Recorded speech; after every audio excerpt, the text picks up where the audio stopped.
Welcome back to the Purple Pod, the best K-State podcast out there. Cats,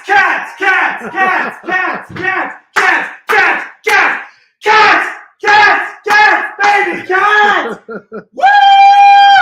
Woo! I'm Stevie B. I'm Kenny G. And in today's episode, we're going to talk about K-State's big win against KU this past weekend, 31-27. What's up, Kenny? What is up, Stevie B? Man, I'm feeling good after that win. Actually, I was a little nervous. Dude, I'm posting this on the old Twitter machine right now, but dude, I'll tell you what. I'm being honest. I was a little nervous. I was melting down in the third quarter. Yeah. The text messages I was getting. See, I was actually at a friend's, sort of like a friend's Thanksgiving, and we had the game going as we were doing like a gift exchange, and I would just kept getting these text messages from you, it was like the world was coming to an end. Text messages, and I was like, "Oh, come on, Steve, hold it together now. It's not that bad." Like we came back from a worse deficit against Texas, so we did, but we didn't win that game. Yeah, but I feel like Texas is a way better team. Well, yeah, we were down 20 in the third quarter against Texas, and we did come back. That is true. We're going to get into all of that. Make sure you guys like, subscribe, tell your friends. We're almost to 100 subscribers. We're getting a lot of views, man. Things are going well, man. It really has. We appreciate everyone for sure. We got to get 100 before the end of the season. Yeah, so that'll be legit. So there's one more regular season game. Hopefully a trip to Arlington for the Big 12 championship. Though it doesn't look likely right now. And then, of course, there's a bowl game coming up as well. It is what it is. But, I mean, you can't ask for more than what – I mean, I think I texted you this. I said – or I think it was our group chat that we had with our good friend Cody. Yeah. I said, hey, after this KU win, I'm not even mad anymore if we don't go to the Big 12 championship because, I mean, you can't ask for more than what – Chris Kleiman and the boys got through with this season. They're going to possibly end up with the same record as last year. Yeah. It's just the way that the dominoes fell that it ended up being not the case where we could go and defend our title. In my opinion, just because maybe I'm a little biased, but I feel like if it did end up with a three-way tie between the Oklahoma teams, we're the defending champions, we should be able to go and defend our title. That's just my opinion. I mean, the whole Big 12 tiebreaker stuff right now is absolutely ridiculous. Yeah. They keep changing it. They've come out with two statements just in the last week. You know what I mean? And you watch any other show, everyone is saying we're the second best team in the Big 12 right now. And honestly, I feel like if we got a rematch with Texas, I feel like we'd win, man. Easily. I really now that we know the game plan, and they also lost one of their big keys to victory in their running back Brooks. Yeah. I feel like, whoa, bro. I'm pretty sure we would be able to go into that championship game and actually be favored, in my opinion. I know that like a lot of analysts would probably favor Texas still, but I think I'd like K-State in that game, man. I do too, because I think the eye test and the fact that, you know what's crazy? I heard this person, I think it was our good buddy Pete Mundo from Heartland Sports.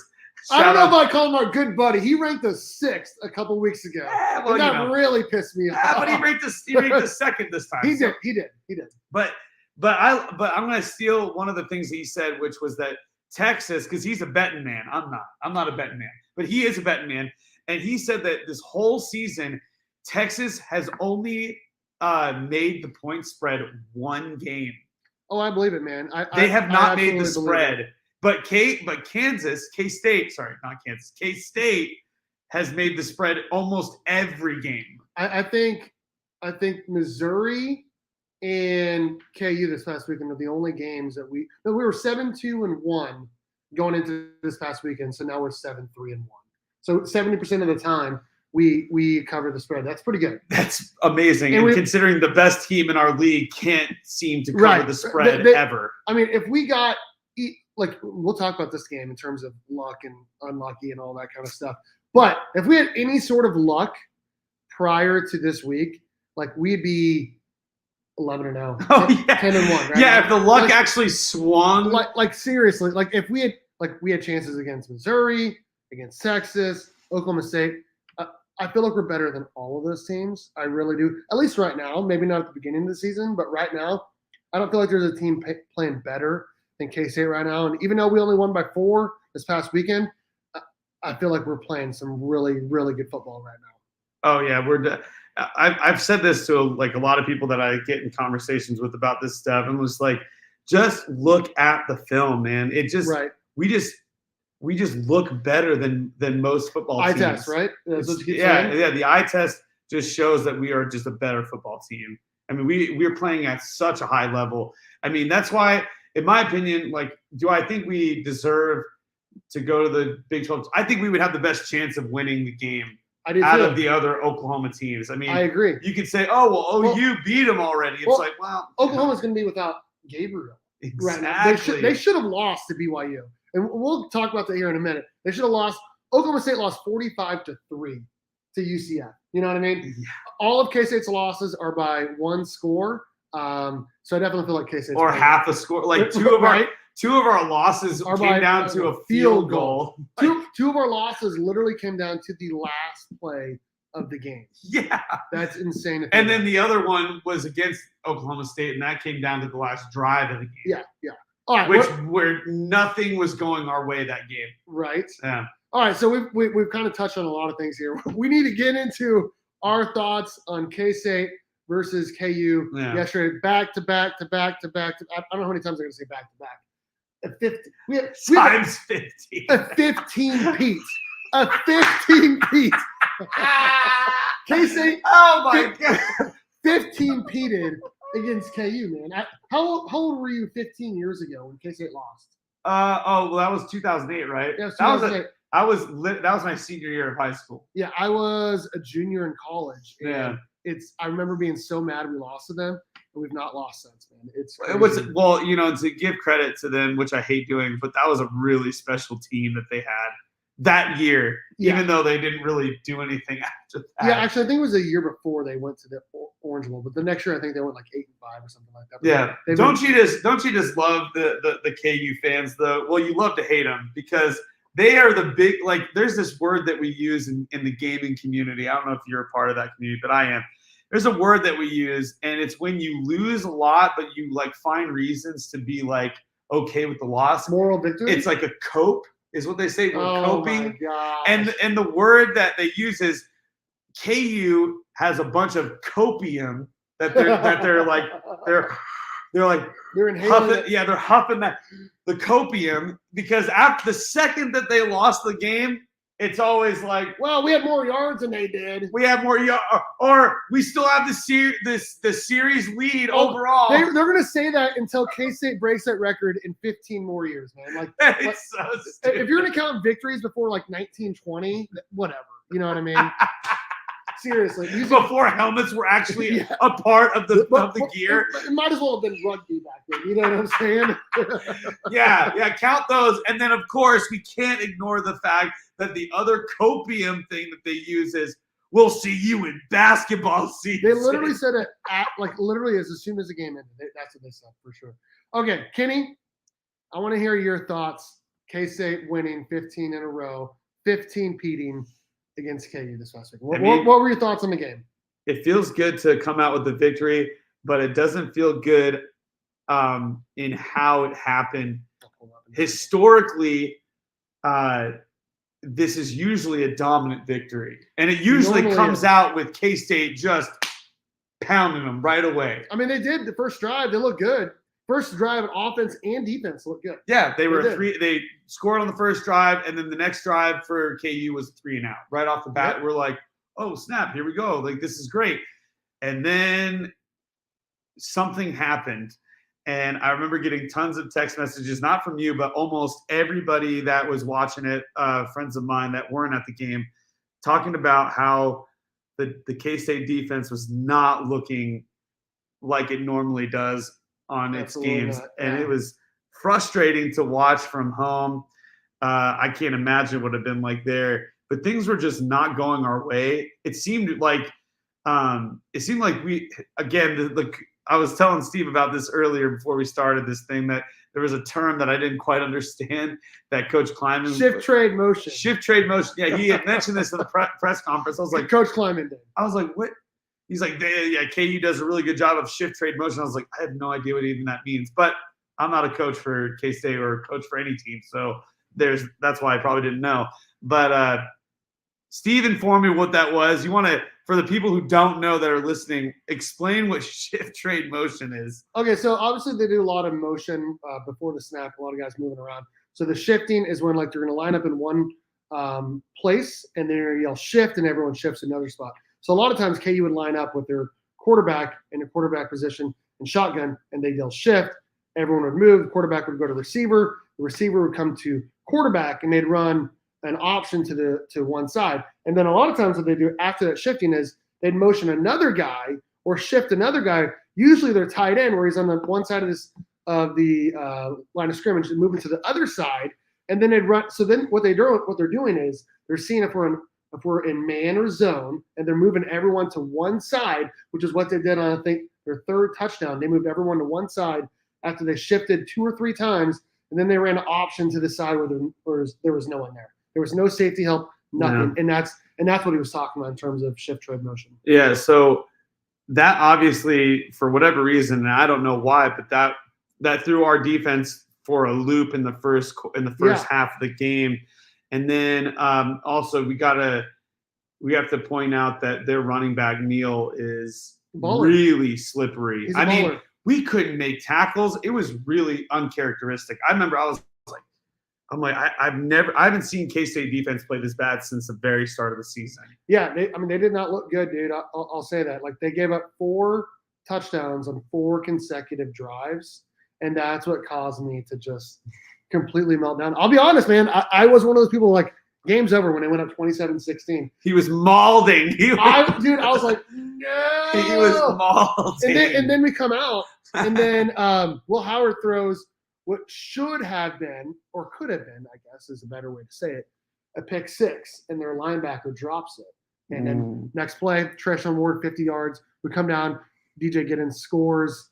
We get the 2-point conversion, which I'm actually on the phone with you about at that point. Yeah. Because you're driving. I was driving back home. The party was over. I was trying to get back home to watch the game. And then we get a pick, and they throw another pick right back. And we stop them. And K-State comes back down and, ends up winning the game, which is – yeah, there was a play that was I remember – I can't remember what it was because there was just so much going on with that game. There was a play that was kind of controversial, and it was one of those moments where I was like, please, can we just have something go our way for once? And it finally did. What was that play? Do you remember? It was it was like towards the end of the game. It was the completed pass on 3rd down to Phillip Brooks. Oh, yeah. There was 2 minutes and like 12 seconds left. We had already gotten 2 or 3 first downs at that point, which shout out to the offensive line. When they needed them, they were really good. They really were. The fact that we only had to throw the ball 1 single time on an entire drive with 5.5 minutes left never even gave him a chance to get the ball back. Giddens also falling forward every DJ time. DJ Giddens is a baller, and we'll talk about it more later. But the O-line played great, and it came down to that 3rd down play to Phillip Brooks, which was actually his only catch of the game. I think it's for 10 or 12 yards. Yeah.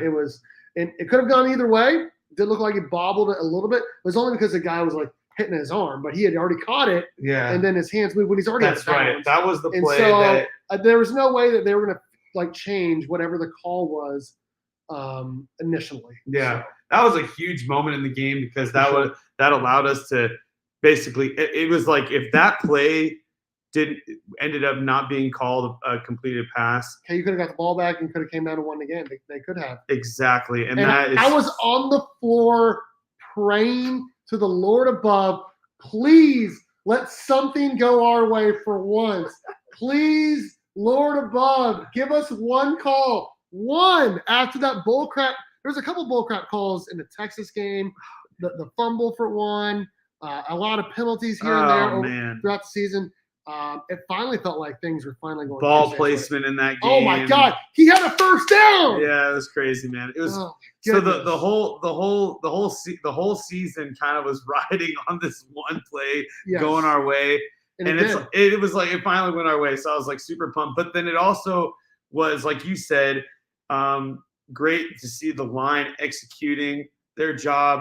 I mean, I think the coach said it best. You know, like when in terms of wearing down the defense, our offensive line is able to do that so well. When it gets times at the end of the game, it's fourth quarter, you know, and they play all 4 quarters of that game, and they really know how to punch it in at the very end. And we've proven that against the best teams in this league. I mean, like look at all the ranked teams that we've played that we've kept it so dang close. 4 of them. Yeah, and it's like that just goes to show how solid this team is and how well we're able to play at a high level. So absolutely. All right, let's go ahead and start talking about the offense, defense, special teams. All of that. I'm going to bring up the stats here, courtesy of ESPN. Hopefully, there's no ads or anything. All right, we're going to talk about the K-State offense first here. Will Howard did not have a -1 QBR, and we'll talk about that guy later. Will Howard 13-24. 165 yards. It's not bad. 2 touchdowns passing, 1 interception, 82.7 QBR.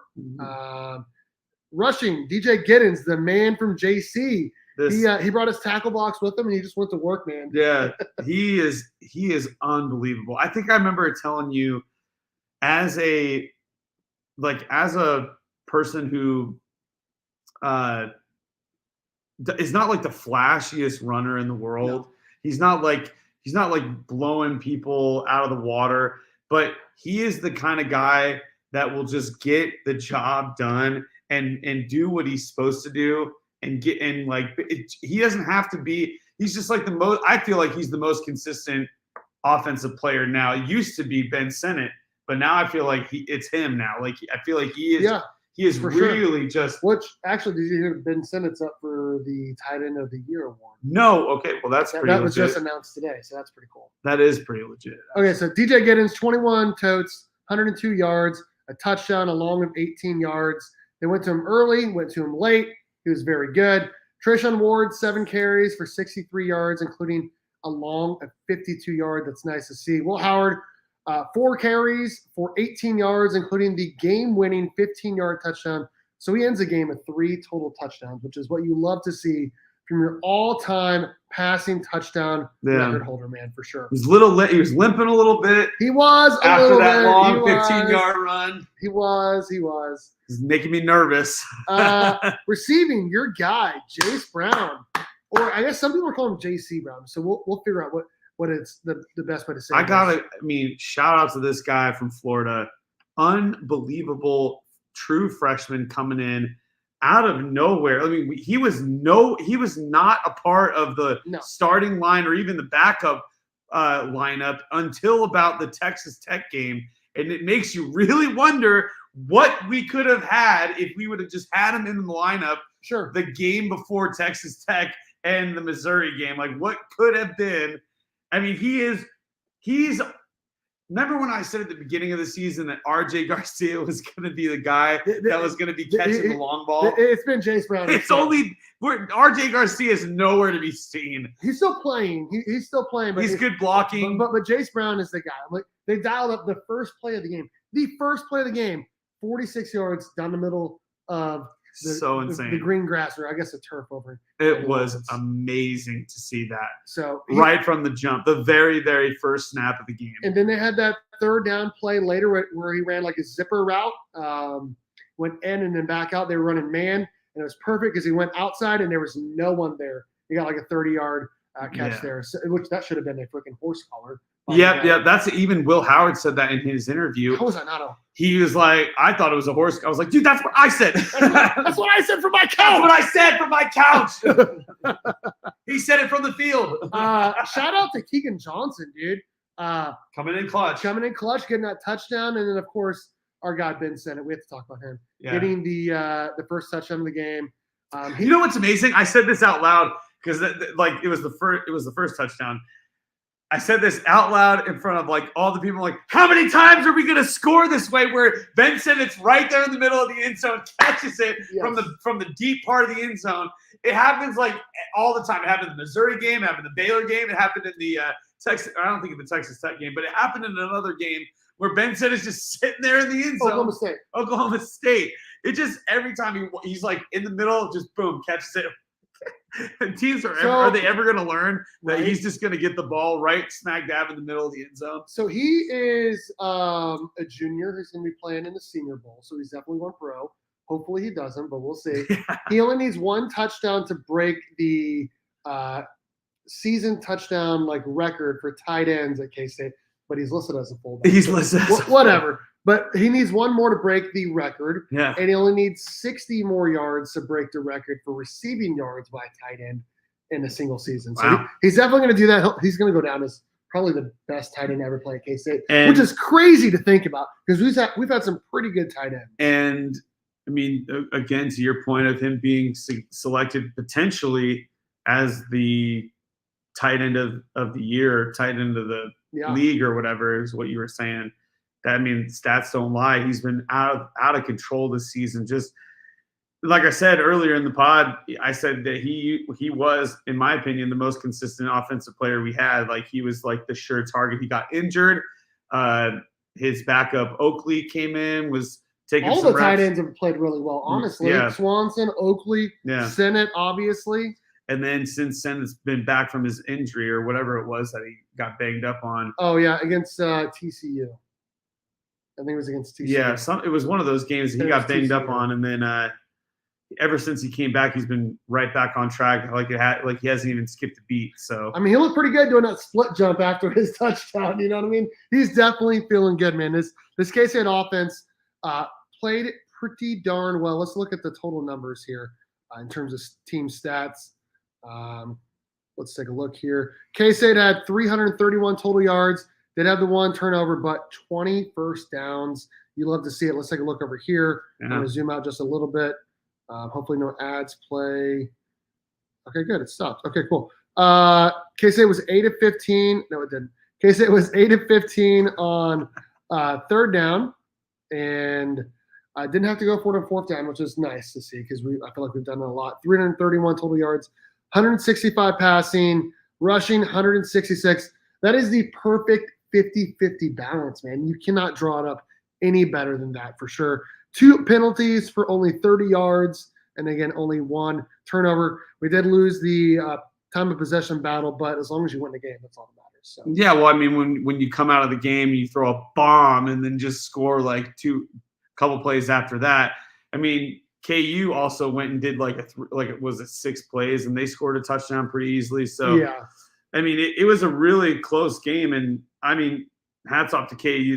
They've obviously had a lot of heads turned. There's a lot of people out there that think that they would have had a better game if their starting QBs would have played, but I don't know. I think their third string quarterback's pretty good. He played pretty well. He did play pretty well. I will say that. Should we shift over to the defense? Yeah, let's do that. Okay, let's shift over to the defense. So good segue. Yes, it is. K-State did give up 396 yards, which is a lot to a third-string quarterback. But like you said, he played pretty darn well. He didn't look like a third-string quarterback at all. Well, they protected him a lot as well. They ran a lot of gadget trick plays, which I wanted to mention this. 2 weeks in a row, opposing teams have thrown basically the kitchen sink at K-State. Their entire playbook, all the gadget plays, all the trick plays, and still it is not enough. They're not good enough to beat K-State. Yeah. K-State's defense, while they were struggling at times, having a little bit of a meltdown over here. I still have faith in Clanderman. So I said, just wait. I said this. I was like, just give Clanderman a half to get in the locker room, talk to the boys, and then they came out and they scored or something. And then you're like, F you, Clanderman. I was like, come on, just have faith. That was the text to only you. I may or may not have sent that. I'm not, I'm pleading the fifth there. But they only gave up 1 touchdown in the second half. And the biggest difference for me, and we'll look at these stats here again in a second. The biggest difference for me, from what I noticed, is that K-State's defensively in the first half, they were coming after the quarterback a lot. They were blitzing a lot, and it was getting them beat. And you're like, what the heck? This is a freshman quarterback. How is he finding these guys that are open with all this pressure? So what they did after KU scored on their opening drive, which again they're like, okay, let's try some pressure, one more drive to see if it works. It did not work. They kept leaving guys open, which was what they did in the first play. It was like 50 yards or whatever to their tight end. Yeah. Anyways, after that, K-State started dropping eights. They started playing zone, leaving a lot more guys to guard the receivers and have their quarterback take more time to think about, okay, maybe he's open, maybe he's not open, maybe he's open, maybe he's not open. Started throwing some interceptions, more guys covering the field. So when they started doing those motions, when we're not in man coverage, the guys just stayed so they could cover that edge perimeter on all those option plays, which is, I feel like there was a good, adjustment to make. Yeah. So. Yeah, it was clear that once we figured out what their game plan was against us, we were able to answer accordingly. So hats off to them figuring it out. I mean, at the end of the day, that's what all that matters is that we win the game. Just win, baby. Just win. Yeah. Let's take a look at these stats again here. Let me pull them up here. So KU again had 396 total yards, 162 passing, 11 of 16 passing. They did throw 2 interceptions. Your guy, Kobe Savage, or Kobe's guy. Yeah. Kobe Savage had one of those. Marquise Siegel had the other one. 234 yards rushing on 41 attempts. They did give up 5 yards a carry, but KU also had 5 penalties for 59 yards, and they also had another turnover on special teams.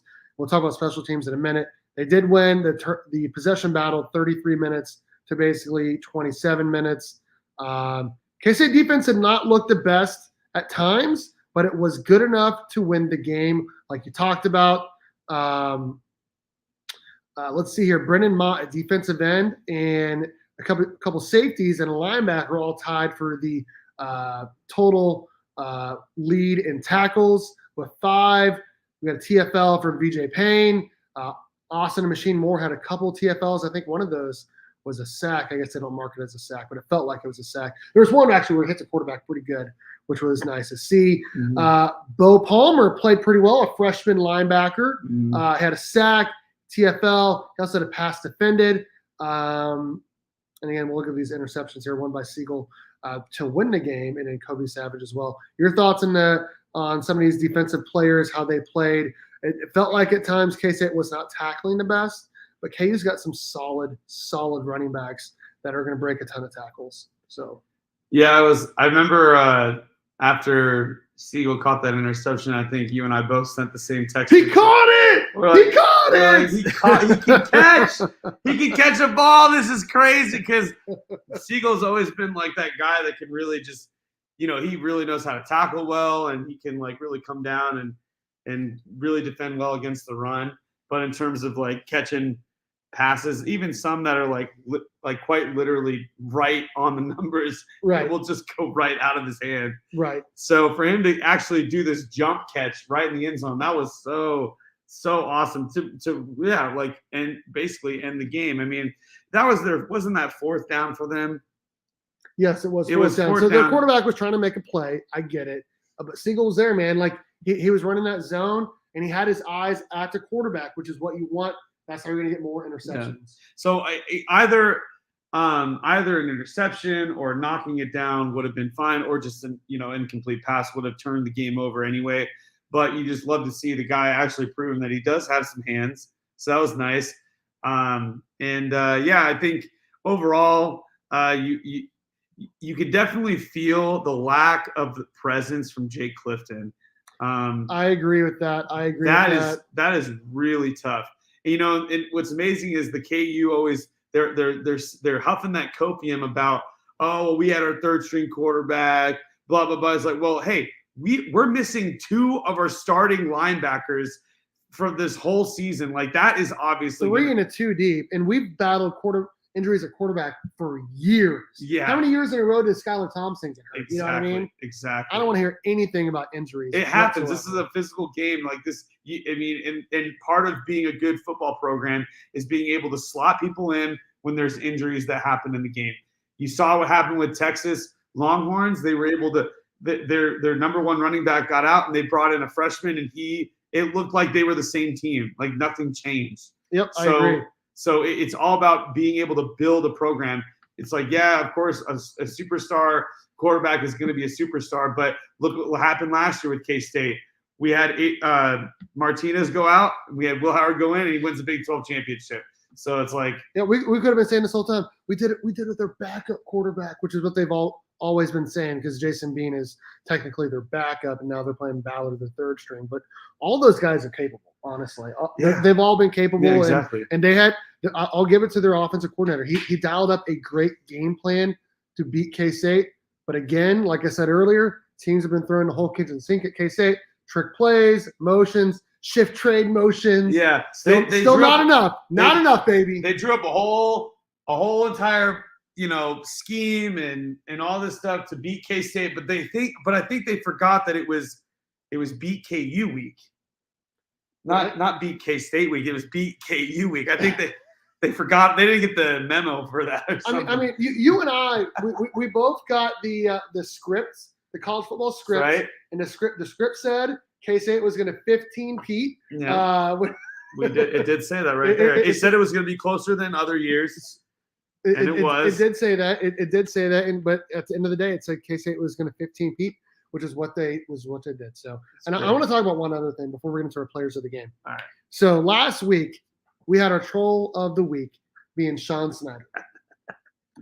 So who is Sean Snyder? Well, he's a former K-State football player, Ring of Honor member. His dad, obviously Bill Snyder, he coached at K-State. He's now the special teams analyst or something at KU. Yeah. A special assistant to the head coaches, I think is what it was. Mm-hmm. It almost feels like K-State just planted him in there to just blow it up from the inside. Because how did KU lose this game? Kenny, how did they lose this game? It was by the hands of the special team. We got by the special teams. Round of applause. Thank you, Sean Snyder. Snyder's coming in. We apologize for calling you a troll. We didn't realize that you were behind enemy lines this whole time. Dude, he's been you were doing a double agent sort of doppelganger here. Dude. He's been like Mission Impossible this stuff, you know. Because what happened in that game? We got a freaking PAT return from a guy from freaking Lawrence. Yes. And then he waved the wheat after. You cannot script it any better. No, absolutely. And it's like that rarely happens. PAT returns for a touchdown rarely happen but when they do, it's so sweet. It's like this game had everything. This game literally had everything. Special team scores. And for back-to-back years, KU fumbles or muffs a punt return. K-State gets the ball, comes right down and scores right away. So back-to-back years, it feels like special teams played a massive role in K-State's win over KU. And it's all thanks to Snyder. We appreciate you, man. We appreciate you, Sean. We appreciate you. We definitely we're walking back our troll of the week. He's now I feel like he's the player. He's the cat of the game. Cat of the game, baby. All right, with that, we're going to get into the cat and dog of the game. All right, so cat of the game. Did I not put it in here? Let's go to the dog of the game. The dog of the game is Marquis Siegel with the game-winning interception. He finally catches the ball. He is tied for, I believe, 4th on the team in tackles. Let me make sure. But he gets that big interception to win the game. He has to be – he's right up there. He's tied for 4th or 5th on the team there. Yeah. He has to be the player of the game, dude. It was a really pivotal moment in that time. I mean, what would have happened if he ended up doing what he normally does and misses the catch, and then it landed right in the guy's hands? So for him to have the sticky hands, that moment was huge. Definitely pumped to see that he pulled it off. I honorable mention to maybe Kobe as well, and then I don't know if you can really Keenan Garber yeah. I mean, I would say so too, dude. Because I mean that return kick is huge. And he was flying, dude. Nobody was going to catch him. And he played a ton on defense as well. He played a ton on defense because KU's got some good receivers. They do. But I mean, for him, it's like no one was catching him, dude. He was so fast. And he stiff armed. Like the Heisman pose, their kicker, and ran it back and then waved the wheat. Okay, let's talk about our cat of the game. I got it loaded in here. we had some discussion on this before we went live between two people, and this guy I feel like his kind of went under the radar. He's like the unsung hero. Dude, he's been so good all year. Yeah. Like he could have been player of the game almost every single game. Let's pull it up here. Cat of the game, the offensive player of the game is Mr. DJ Giddens. 21 carries, 102 total yards. Rushing yards. He also had 2 catches for 4 yards. It's amazing. Cat of the game. Kenny, thoughts on your guy, our fisherman here, Mr. DJ Giddens? Yeah, you cannot overlook. I mean, he has definitely earned his place on the field. You know, at the beginning of the year, we had this discussion between like Sonic and Knuckles sort of deal. And he was Knuckles, and we had Trayshawn Ward being like the Sonic. Yeah. But there was I think it was like Trayshawn was like hurt or something early. He's been hurt a couple times at the spring ball and in the fall. And then that during the UCF game, Trayshawn didn't play a single snap because he was injured. And DJ was able to take the reins. And that was really the first time we saw him basically own the job, because it was split basically before that. Yeah. And what DJ did in that game was run over almost, I think it was like just shy of 200 yards that game. Yep. And it's like, okay, ever since that moment, this has been DJ's position, and he has proven time and time again that he is like such a solid, consistent runner. He is always falling forward, which is what you want to see from a running back.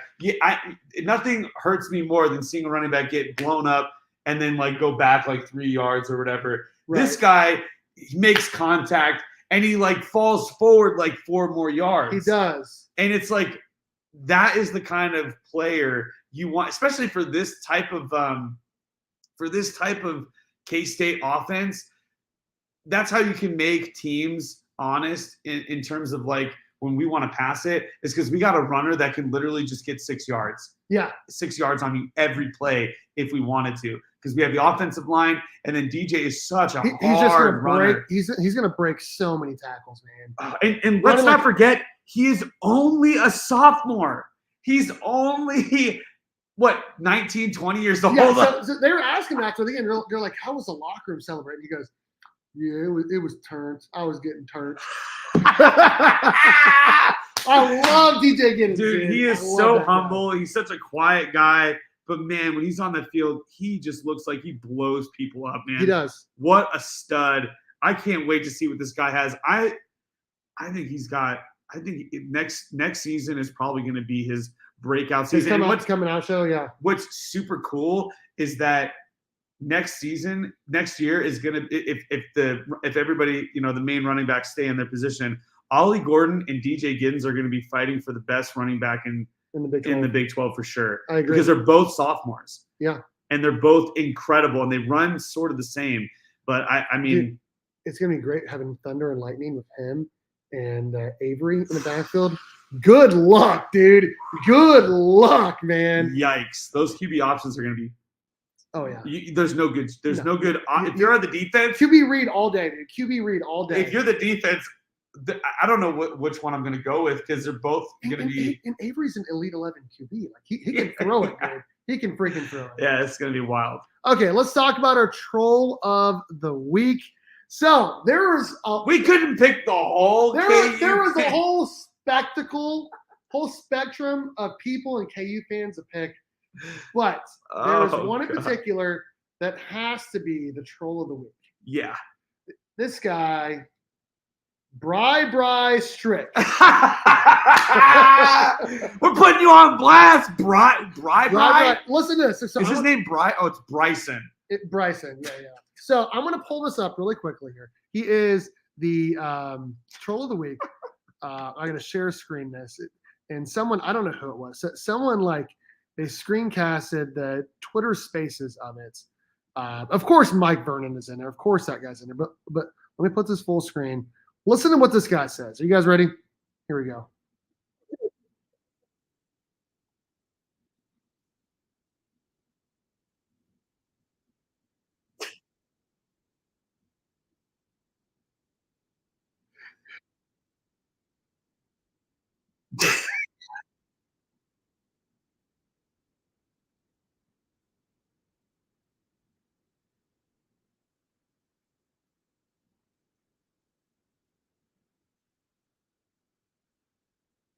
Okay. Yeah, that's how you get yourself as the troll of the week. Sir. Complete meltdown. Sir. Do you kiss your mother with that mouth, sir? My goodness gracious, dude. Wow. He's calling the all-time passing touchdowns record holder at K-State a effing bum. A bum. Because his team lost. And at the time, ESPN listed Will Howard's QBR is -1. They can't hear it. Oh, they can't. You couldn't hear that? Oh no. Well, he called him an effing bum about 5 times. He also said he's going to be working insurance in about 2 I wonder years. if you can link it in the comments. Yeah, I'm going to link it. You guys can go listen to this. Yeah. It's probably maybe a good thing. We might get demonetized. We're already not monetized, so it's not a big deal. Oh, great. So there it is right there. But anyways, that guy has been having a complete meltdown, all because KU lost, and because at the time ESPN listed. He said that he could do a better job than Will. No, come on, Will Howard 6'5", 240. Do you see that guy? He looks like he's. No, yeah, I mean seriously, no way. Get out of here with that. Seriously, that's how you get yourself as the troll of the week. It is fun watching the KU fans just come unhinged, especially. I mean, to their better them than us. It's like you guys already had your Super Bowl win against OU. Like, right? Just take your season just walk away with that, with your heads held high. Because you'll always have basketball. You're always gonna have basketball, whatever. But let's not forget that K-State actually went further in the March. Yeah, K-State went further in March Madness. Just saying. But yeah, I mean, we'll definitely see you in March Madness, but during basketball season. But you guys had a great win against OU, and you guys are like coming unhinged at the seam. You're coming like you're splitting apart at the seams because K-State won. Dude, K-State is arguably the second, if not the best football team of the Big 12. Yeah. And you guys had a lead against us. Just be proud that you guys, like when we lost to Texas, we weren't coming apart at the seams like you guys. We were pretty pissed off because we could have won the game. Yeah. But and maybe it's just the fact that they've lost 15 in a row. I feel like that's mostly it. Like every single year, K-State's just spanking them, right? Spanking them. I mean, K-State's 15 Pete. It's like that Tom and Jerry one where he's spanking the butt of that other cat. Anyways, let's take a look back at our score predictions and hot takes.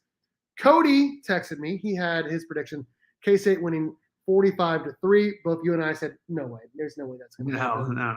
I have no faith in that. I had K-State winning 38-17 if Ballard played, and he did. K-State did not win by 3 touchdowns. They only ended up winning by 4 points. I said Will Howard is going to have 2 passing touchdowns. K-State's going to have 3 rushing touchdowns, and then also a defensive score, which does not make sense.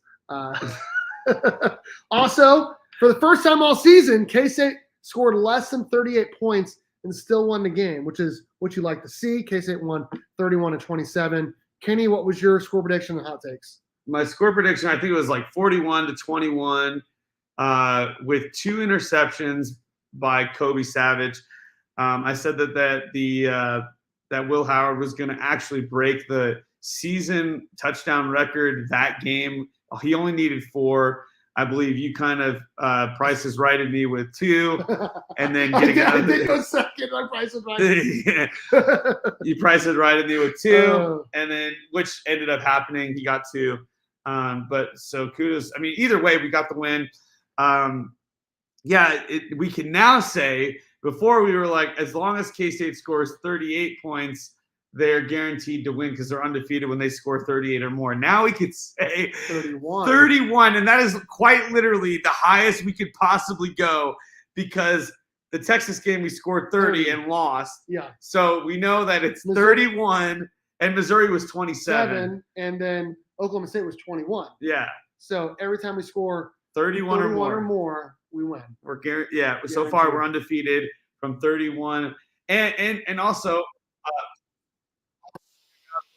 An advertisement by ESPN. That's why you don't leave it open. You can't leave ESPN. It happens every time. Well, it's funny because you know what when I'm like at my house, and anyway, it doesn't come up, so you're good. Like at least the speakers don't show up. Maybe it won't show because they said they couldn't hear the other thing earlier. So yeah. maybe. So slight look ahead, but K-State is undefeated at home still. Yes. And our last game of the season is at home. 7 p.m. Saturday against Iowa State. Late game. I love it. First late game at home. I know it's gonna be cold, but I'm excited for it, man. Hey, what did I say about the cold and DJ Giddens? I mean, this is what he likes. He's bringing his lunch bell, his lunchbox. He's just going to go to work, man. He's ice fishing. There you go. He'll be out there. He'll be ice fishing against Iowa State. He'll be ice fishing. Oh my gosh, I love it. I feel like we should split who won the score prediction because we both kind of didn't have the score right at all. Yeah. And then you won on defense with Savage getting an interception. Yeah. I feel like I won offense with Will Howard getting the two passes. So yeah. We're gonna 50-50 that for sure. All right. Okay, let's take a look around the Big 12 scores from last weekend really quickly, and then we're gonna get out of here. I'm gonna pull back up this tab that closed. I had to close it because of.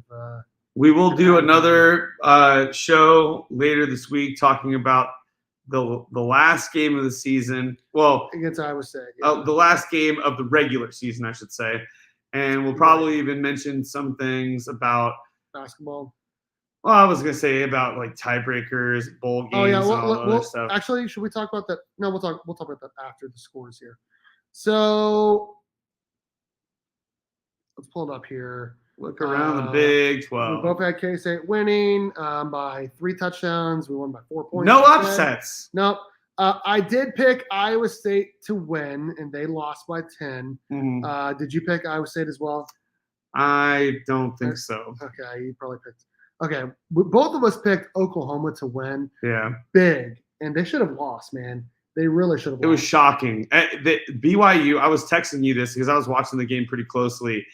BYU is at the 4-yard line, and they throw a 100-yard interception touchdown. Yeah, not. And then they come back and they answer with another touchdown. Yeah, I was like, oh my god! Without that, man, they win that game. Probably. Yikes. At least tie for sure. Yikes. I did pick Houston to win, and they were winning early. It was like 23-9, but Oklahoma State, in typical fashion, came back on the backs of Ollie Gordon with 3 touchdowns, 164 yards. Holy cow. Oklahoma State won at Houston 43-30. Did you pick OSU to win?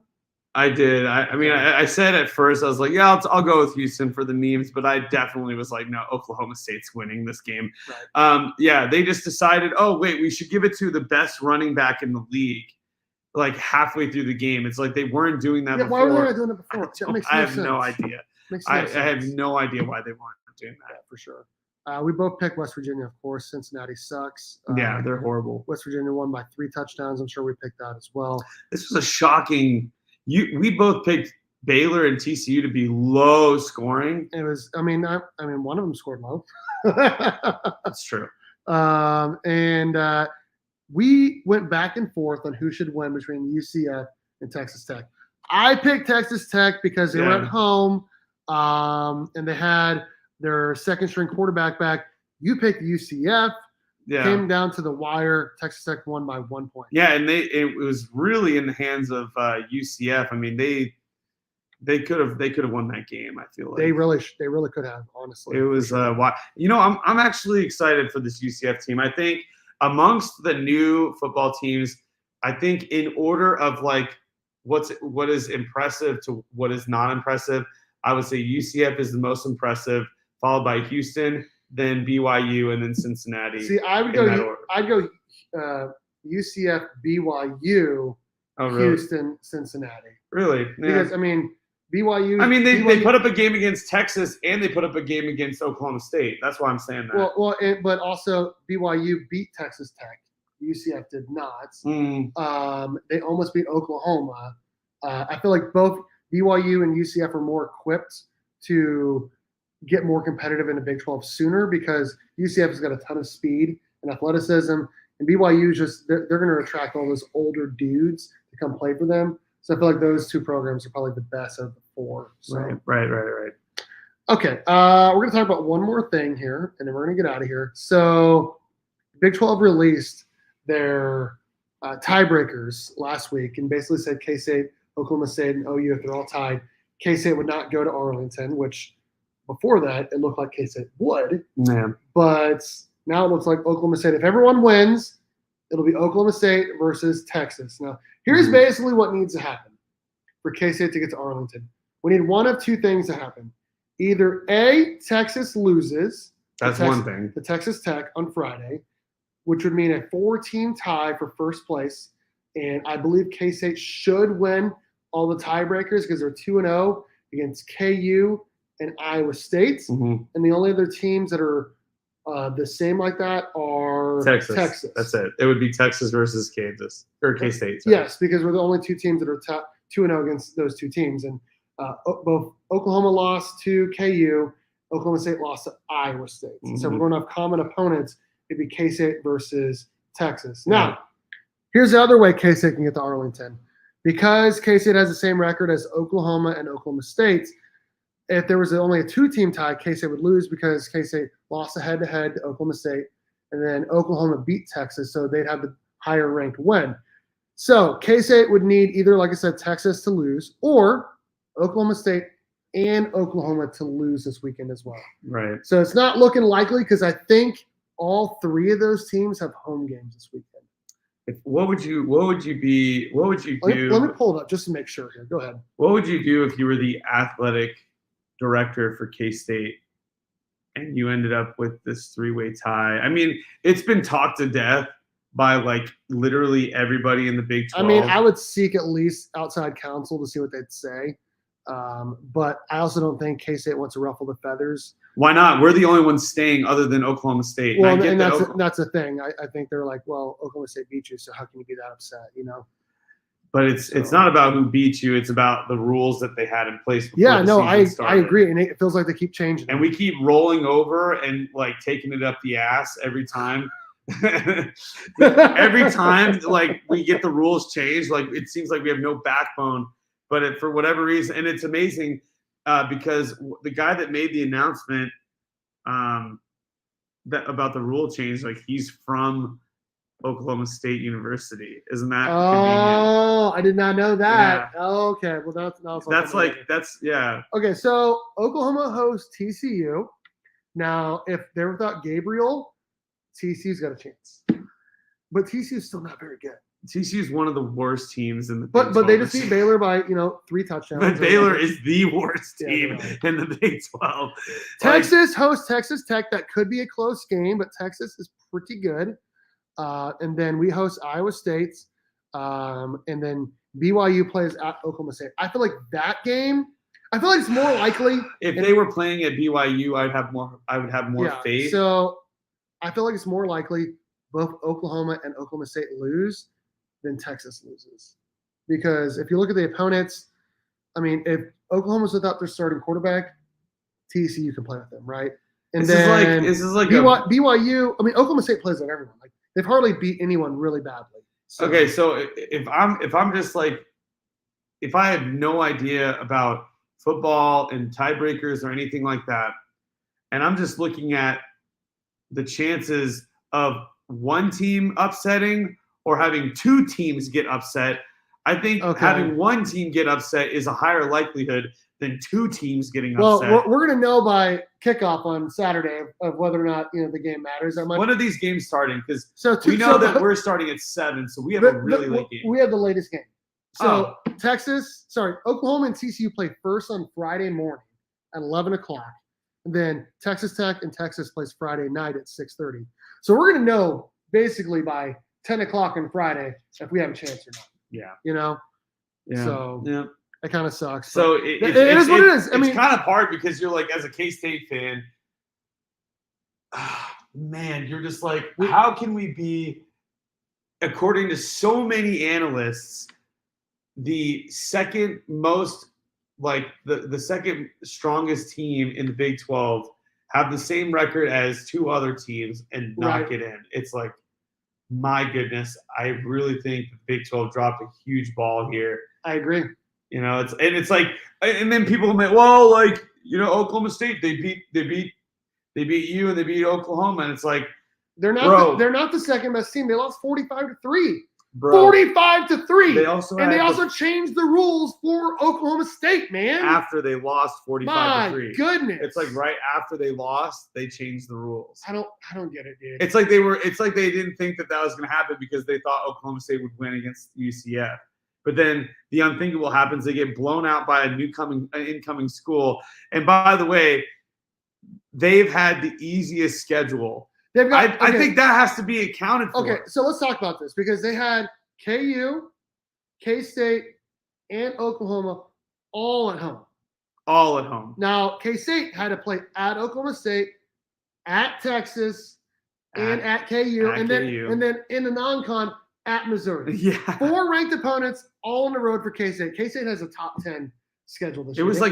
They were ranked. It was the 7th hardest schedule amongst college teams. Let me see if it's changed or not. That's freaking insane. It's crazy. They only had one. No, they had 2. They had 2 newcomer schools that they had to play: UCF and Houston. Whereas 9th. So we're number 9. 9 amongst the Big 12 though. In the Texas Big 12, has the number 4. How? Because they played at Alabama. Oh, for crying! And they played us, and they played Oklahoma. Okay. So wait, is Alabama number 3? Oh wow, okay. So because they played Texas and LSU, and sorry, I was trying to flip back just to make sure everything was. But what is Missouri's let me just pull this up so everyone can see what we're talking interesting. about. We're looking at the strength of schedule right now for college football. So let me zoom in. The strength of schedule, you got LSU with the number 1 strength of schedule, and then you go all the way down. You see Texas at number 4, and then K-State's at number 9. So where now let's go all the way down to Oklahoma State. Where is that at? Still going. Holy crap! 33. The 33rd toughest schedule, and you guys are bragging about how you guys are wish we deserved it. It's like you have had the easiest schedule. I mean, the easiest schedule. If you look at the 3 teams that are vying for it, Oklahoma 17, K-State 9, Oklahoma State 33. We have the best strength of schedule. We have the hardest. Like when you play 4 ranked teams on the road, it's going to be difficult, man. It just is. Dude. And we didn't lose on the road. We didn't lose 45-3. Yeah, we didn't lose at any more than 1 score. 8 points is the most we lost by. Yeah, 8 points, and that was. And I sincerely feel this way. K-State, Oklahoma State. If that game was in Manhattan, K-State not just wins, they throttle. Yeah, they actually destroy them. Throttle them. And also, if Jacob Parrish was in that game because he wasn't, if Jace Brown was playing because he wasn't. If Will Howard doesn't have the worst game of his career, basically. If we actually played Avery Johnson, Avery Johnson played it all. He didn't play it all that game. Man. He played the next game at Texas Tech, and he tied the record for most rushing touchdowns as a quarterback. It's frustrating, man. And we haven't even used Avery since the. He played last week against Baylor. Well, that was garbage time. Right. He played a little bit during the Texas game. We haven't played him in meaningful minutes since the TCU game, I think, when we were switching him out. Oh, and he fumbled that one time. No, that was against Houston. Oh, yeah. So I would say that he played a little bit in the Texas game and nothing happened. But I think Will Howard's done an amazing job in the back half of the season because he's worked hard for it. But I think having that as an option, I've said this before and I'll say it again. We go back and we play the teams that we lost to. We actually beat them. We beat them every time. But you know what? It is what it is. You know what I mean? Yeah, you can't go back. K-State has the opportunity to win 9 games in the regular season for the second straight year. They have a chance to win 10 games, including the postseason, for the second straight year, which would be the first time they've done that since 2011 and 2012 when their offensive coordinator, Colin Klein, was a quarterback. So that's pretty crazy. Yeah, and I think, Chris Kleiman definitely has deserved his contract extension. Yes. For the next, I think it's 6 years or something, or $6.5 million, and added 1 year to his contract. Yeah, he deserves it. I agree. He has done an absolute. In a lot of ways, he's very much like Bill Snyder, but just like more like modern, I guess. Very modern, and treats his players a little differently. Oh, that's all I'm going to say. Yeah. That's all I'm going to say. I think in the next episode, when we talk about K-State versus Iowa State, I do want to talk about Will Howard's legacy. Where does he rank? You know, because he's had some adversity here and there, but he's only 2 touchdowns away from breaking the single season touchdown record. He can get over 50 total passing touchdowns in a career, which would be crazy to think about. Yeah. He's going to finish in the top 5 for passing yards ever, and then top 10 in a season as well. DJ Giddens is going to get 1,000 yards.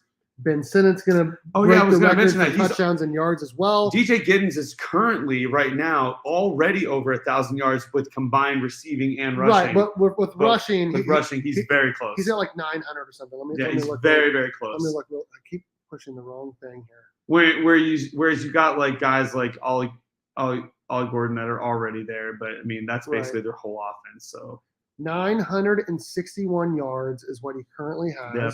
Let me pull it up here as I mute that ad. Yeah, stellar. I mean, having 1,000-yard season, that is every running back's like dream.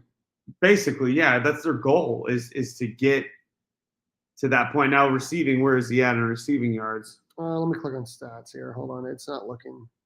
I don't like that. Oh, 1,400 total. 1,400. Oh, that's total. Okay, so 286 plus 961. So what is that like? That's like 1250 basically, right? Yeah, that's baller, man. And that would be 10. He has 10 touchdowns. So basically, he's averaging. But he only needs 40 yards for 1,000 this season, right? Rushing. He's gonna get that. Yeah, I mean, he'll get that easily. Like he's averaged basically 100 yards total in a touchdown every game this season. Yeah. And as he's replacing a legend in Deuce Vaughn. So yeah, you love it. Absolutely love it. Well, anything else you want to talk about, Kenny, before we get out of here? No, I think we better wrap it up because both you and I have got some. We gotta go pick up the kids. We gotta pick up some kids later. Well, this has been a Purple Pod. I'm Stevie B. I'm Kenny G. Thanks for watching. Make sure you guys like, subscribe, tell your friends. Until next time. Damn,